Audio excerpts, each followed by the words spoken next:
विश्वानि देव सवितर्दुरितानि पराव सुवो यद्भद्रं तन्न आसुवो। मित्रों, स्नातक द्वितीय वर्ष की संस्कृत की कक्षा में आपका स्वागत है। हम अभिज्ञान शाकुंतल पढ़ रहे हैं और अभिज्ञान शाकुंतल का तीसरा अंक चल रहा है। तीसरे अंक के 12 पद्य तक अपन पढ़ चुके हैं, उससे आगे आज पढ़ रहे हैं।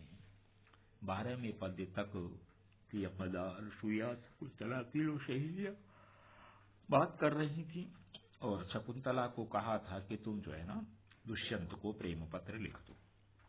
वो उसको लिख रही थी, लिखने के लिए तैयार हो रही थी। उसी बीच राजा भी अपनी बात कर रहा था। शकुंतला कहती है कि मैंने वो सोच लिया है क्या लिखना है। यहां से आगे अपन पढ़ रहे हैं। शकुंतला, हला चिंतितम मया गीत वस्तु न खलु सन्निहितानि पुनर्लेखन साधनानि।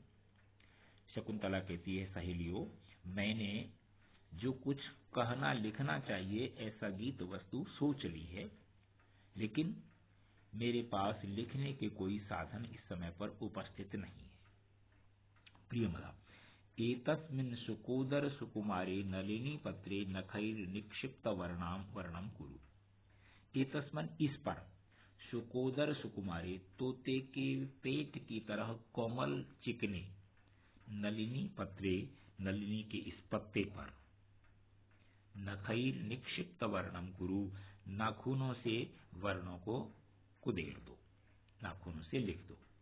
शकुंतला, यथोक्तम रूपयति, जैसा कहा था वैसा ही करने का नाटक करती है, रूपक बनाती है। हला, और कहती है, श्रुणुत इदानीं संगतार्थम न वेति। सुनो, मैंने जो लिखा है उसको सुनो। इस समय पर वो जो है संगत माने उपयुक्त है अथवा नहीं है, समय के अनुरूप है या नहीं है, इसलिए इसको सुनो।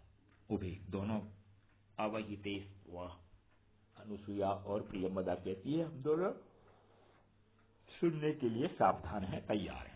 शकुंतला वाचयति, शकुंतला ने जो लिखा है वो बताती है, सुनाती है। तब न जाने हृदयं मम पुनः कामो दिवापि रात्रौ अपि निर्घृण तपति बलीयस्त्वयि वृत्त मनोरथानि अंगानि। तब न जाने हृदयं, तुम्हारे हृदय को मैं नहीं जानती।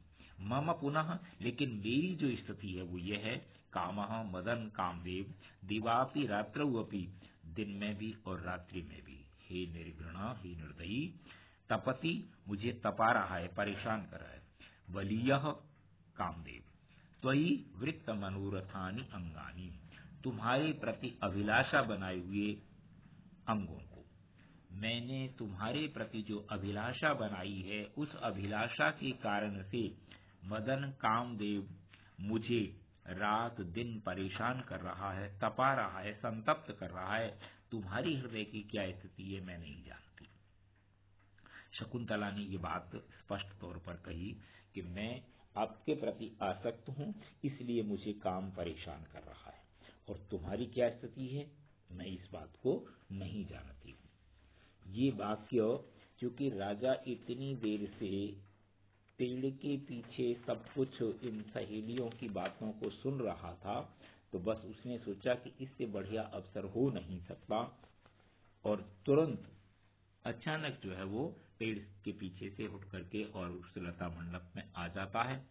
राजा सहसा उपसृत्य, अचानक उपस्थित होकर के पास में जाकर के, तपति तनुगात्री मदन स्वाम अनिशम माम पुनर्दहत्येव ग्लपयति यथा शशांकम न तथा ही कुमुदवतीम दिवसा।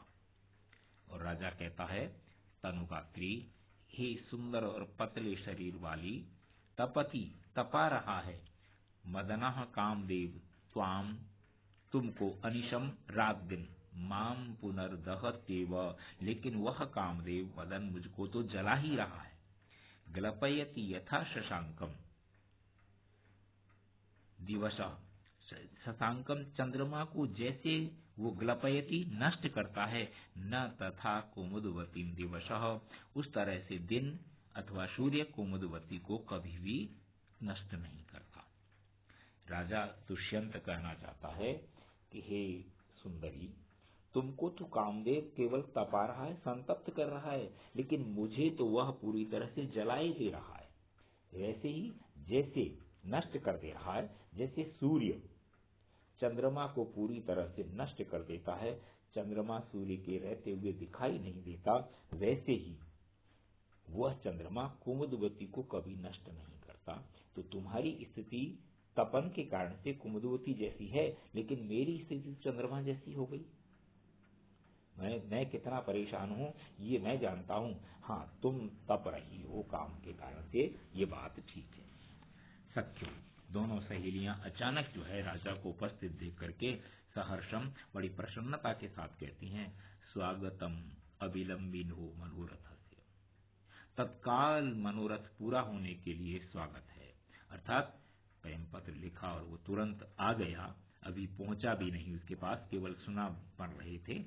शकुंतला अभ्युत्थातुम उच्चति, शकुंतला स्वागत करने के लिए उठना चाहती है। राजा अलम अलम आयासेन, राजा कहता है नहीं नहीं, अधिक परिश्रम करने की आवश्यकता नहीं है। क्यों नहीं है? संदष्ट कुसुम शयनानि आशुक्लांत विषभंग सुरभीनि गुर परितापानि नते गात्राणि उपचारम हरन्ति। संदष्ट मुरझाए हुए, तोड़े हुए, कुसुम शयनानि फूलों के बिस्तरों पर, आशु तत्काल, क्लांत मुरझाए हुए, विषभंग सुरभिनी कमल नाल की गंध के कारण से, गुरु परितापितानी बहुत अधिक संतप्त हुए, ना नहीं ते तुम्हारे गात्राणी शरीर के अंग अवयव उपचारम हरन्ति औपचारिकता को स्वीकार करते हैं। राजा कहता है कि तुम फूलों के बिस्तर पर लेटी हुई हो, उससे फूलों के मर्दन के कारण से और तत्काल मुरझाए हुए अथवा तोड़े हुए बिखरे हुए इस कमलनाल की गंध के कारण से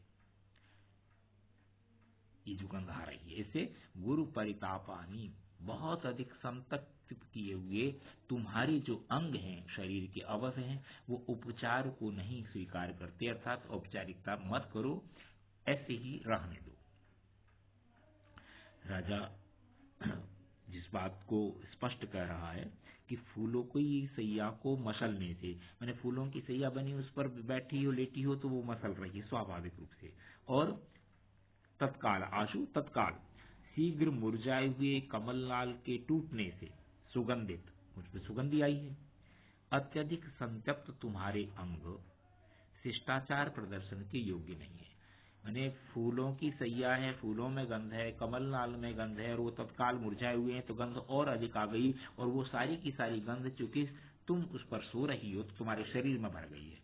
ऐसे शरीर में गंध भरे हुए अवयव जो बहुत अधिक संतप्त हैं, वो औपचारिकता के योग्य नहीं है, इसलिए तुम्हें औपचारिकता नहीं करनी। अनुसूया इत शिलातलैक देशम अलंकरोतु वयस्या।